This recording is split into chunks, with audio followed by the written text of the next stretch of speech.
and Japan outlining details of a trade deal today that would open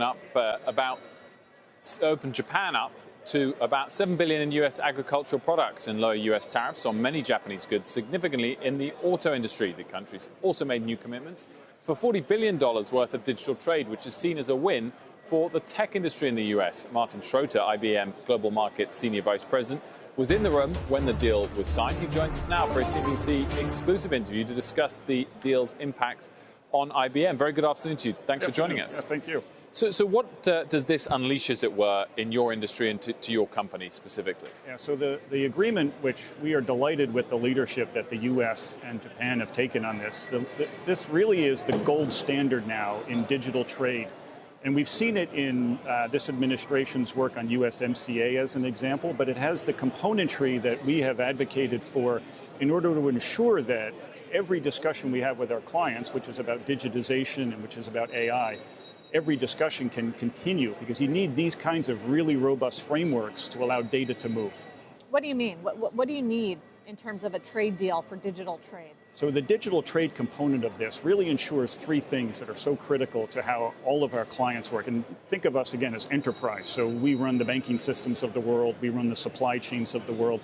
In order for all of that to happen, you need to be able to move data freely, obviously securely, and obviously there's certain data that is going to be protected in country, but you need pretty broad ability to move data around the world, and that's what this covers. It also covers the protection of our source code and the protection of our algorithms. Now, we've never given up our source code to anybody, and these kinds of agreements now codify that.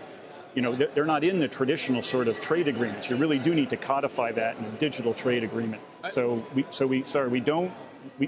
free flow of data, and we protect our IP. Really important. Does that kind of thing not happen already? What if a U.S. bank and a Japanese bank are making transactions? That none of this happened before? Well, it doesn't exist in most of the trade agreements. So there are pieces that sort of exist, but this U.S.-Japan agreement is, as I said, gold standard.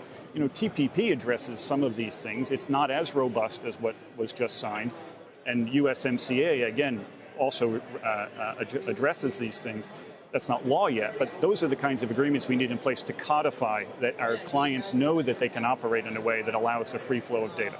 So are you saying this bilateral approach that President Trump has taken versus the traditional multilateral trade negotiations and deals is working out better for a company like IBM in the tech industry? I think in this case, because this is the gold standard, and we needed a gold standard, now the rest of the world can follow along. So yes, we do need the rest of the world into these. Having the U.S. and Japan with a trade agreement, very important, but we need everybody else to follow along. Does it stimulate new business for you? Every discussion we have with our clients, again, is around how they compete and evolve in a hybrid cloud world, in a world of AI. So it stimulates for them the ability to create new business models, the ability to try new things in new markets, all with the power of their data. And this ensures then that they can use their data in appropriate ways to drive their business forward.